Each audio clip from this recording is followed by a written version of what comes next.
नमस्कार, prime news देख रहे हैं आप और आपके साथ मैं हूं अब्दुल समद इसरार। चलिए बुलेटिन की शुरुआत करेंगे। संसद की देहरी पर शुक्रवार को पप्पू यादव ने जिस अनोखे अंदाज में प्रदर्शन किया और चढ़ावा चोरी के मुद्दे पर सरकार को घेरा, वो आज देश भर में चर्चा का विषय बन गया है। विपक्ष के तमाम दिग्गज नेताओं ने बढ़ चढ़कर उनके प्रदर्शन में हिस्सा भी लिया, जिससे पूर्णिया से निर्दलीय सांसद पप्पू यादव को और बल मिल गया।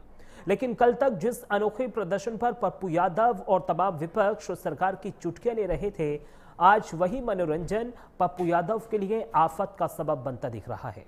क्या है पूरा मामला, देखिए हमारी इस खास रिपोर्ट में।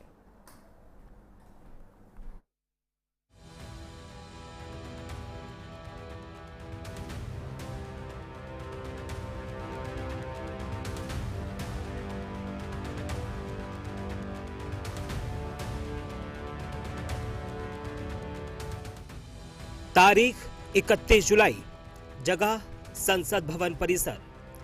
पूर्णिया से सांसद पप्पू यादव साधु के वेश में सिर पर टीका और बदन पर भगवा पहनकर जमीन पर बैठ गए। हाथ में लकड़ी की दान पेटी लिए पप्पू यादव के साथ कांग्रेस नेता राहुल गांधी, सपा सांसद डिंपल यादव और अवधेश प्रसाद भी नजर आए। राम मंदिर में चढ़ावे और गबन के आरोपों को लेकर रचे गए इस ड्रामे में दान पेटी लेकर भागने का सांकेतिक नाटक भी किया गया। लेकिन राजनीति के इस नए तरीके पर विरोध के सुर गूंजने लगे हैं। कल तक जिस घटना को संसद के बाहर विरोध का एक जरिया माना जा रहा था, आज उसने एक बड़े विवाद और कानूनी शिकंजे का रूप ले लिया है। तो रियल संतों के साथ है। सावरकर जी ने तो भगवान के अस्तित्व पर ही सवाल खड़ा कर दिए थे, जो सर्वोच्च न्यायालय में चल रहा है।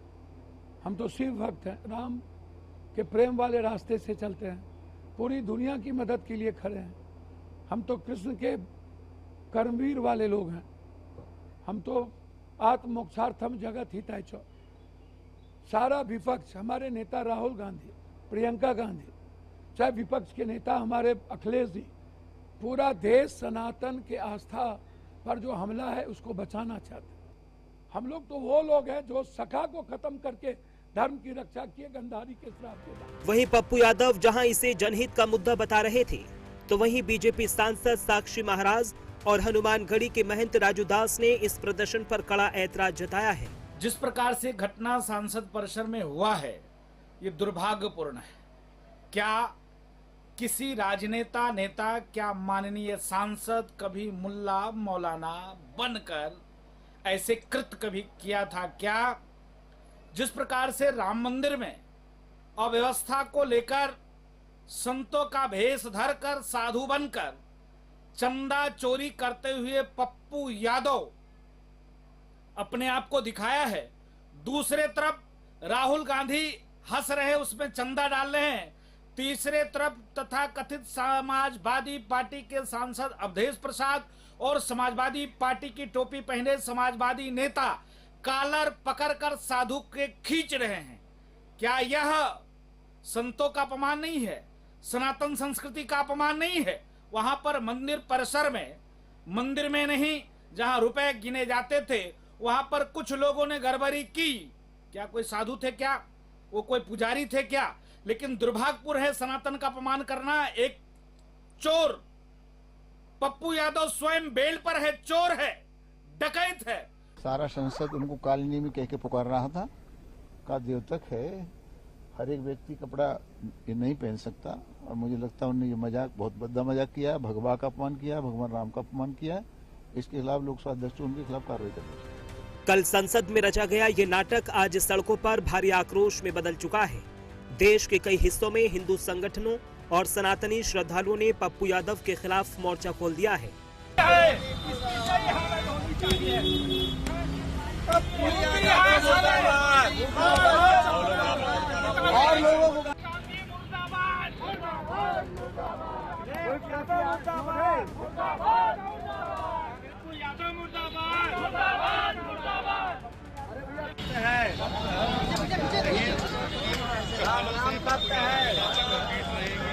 तस्वीरों में साफ देखा जा सकता है कि कैसे कहीं पप्पू यादव के पुतले दहन किए जा रहे हैं, तो कहीं उनकी अर्थी निकाली जा रही है, तो कहीं उनकी तस्वीरों पर चप्पलें बरसाई जा रही हैं। प्रदर्शनकारियों की मांग है कि पप्पू यादव अपने इस कृत्य के लिए संत समाज और पूरे देश से तुरंत माफी मांगे। सड़कों पर प्रदर्शन के बीच अब ये मामला कानूनी शिकंजे में भी आ चुका है।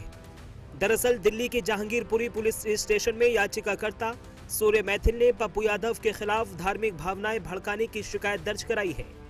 शिकायत में आरोप लगाया गया है कि प्रदर्शन के दौरान भगवान रामलला विराजमान की तस्वीरों को पैरों में रखकर अपमानित किया गया, जिससे करोड़ों सनातनियों की भावनाएं आहत हुई हैं। देखिए, जैसा कि हम सबको पता है, आज जिस प्रकार से पप्पू यादव जो कि पूर्णिया से निर्दलीय सांसद हैं, उन्होंने भगवे का अपमान किया और उनके इस नौटंकी और जो नुक्कड़ नाटक उन्होंने संसद के बाहर किया, उसके अंदर राहुल गांधी, डिंपल यादव, अवधेश कुमार और अन्य इंडी गठबंधन के सांसद जो थे, उन्होंने भी साथ में सहयोग किया। आप देखें, उस नाटक नौटंकी में भगवान रामलला विराजमान की जो तस्वीर थी, उस तस्वीर को भी पप्पू यादव ने पैरों में रख दिया अवधेश कुमार के। ये हम सनातनियों, 140 करोड़ सनातनियों का सर शर्म से झुक गया, हमारी भावनाएं बहुत आहत हुई। अब इस मामले की गूंज धर्मनगरी अयोध्या से लेकर पूरे देश के संत समाज में सुनाई दे रही है। अयोध्या के महामंडलेश्वर विष्णुदास महाराज ने इसे सनातन परंपरा और साधु वेश का सीधा अपमान बताया, तो वहीं बीजेपी ने भी विपक्षी गठबंधन पर तीखा हमला बोलते हुए आरोप लगाया कि ये सब पूर्व नियोजित रणनीति का हिस्सा था। त्रेता युग में जिस तरह रावण ने साधु का वेश बनकर और सीता का हरण करा था, उसी तरह आज देखें कि पप्पू यादव ने साधु का वेश भरकर किस तरह साधु संतों का, हिंदू धर्म का अपमान करा है। हम सबकी मांग है, क्योंकि प्रत्येक हिंदू की जिस तरह साधु संतों की छवि पूरे विश्व में इन्होंने बेकार करी है, हम सबकी आज मांग है कि पप्पू यादव के खिलाफ मुकदमा दर्ज कर संसद में उनकी सदस्यता समाप्त हो। इसी के कार्यक्रम में आज हम सब भारतीय जनता पार्टी के लोग डीएम साहब के पास आए हैं, ताकि एक ज्ञापन हम ओम बिरला जी को दे सकें। पप्पू यादव ने भगवा वस्त्र को धारण करके और भगवान की तस्वीर को लेकर के और सांसद हमारे अवधेश प्रसाद जी इस तरीके से नौटंकी बाज कर रहे हैं, भगवा का अपमान कर रहे हैं। ये संत समाज सहन नहीं कर सकता है, क्योंकि भारत की पहचान इस संस्कृति और सनातन से है और भगवा ही ये देश है। और भगवा का अपमान करने का मतलब भगवान राम का अपमान करें, सनातन का अपमान करें, परमात्मा का अपमान करें। ऐसे पप्पू यादव को तो जूता और चप्पलों से स्वागत होने चाहिए। अवधेश प्रसाद आज सांसद हो गए तो अहंकार आ गया, भगवा का अपमान करने में तुले हुए हैं और राम मंदिर चढ़ावा चोरी को लेकर के गंदी राजनीति कर रहे हैं, राम का अपमान कर रहे हैं। और मैं आपको बता दूं, जब विपक्ष के लोग ही सनातन के खिलाफ बोलते हैं तब ये लोग चुप हो जाते हैं, तब नहीं। ये बहुत निंदनीय है। और पप्पू यादव का तो मैं ऐलान करता हूं अयोध्या से कि पप्पू यादव को, और जहां भी पप्पू यादव मिले वहां सभी सनातनियों को जूता और चप्पलों से ऐसे पप्पू यादव का स्वागत होनी चाहिए। Bureau report, prime news.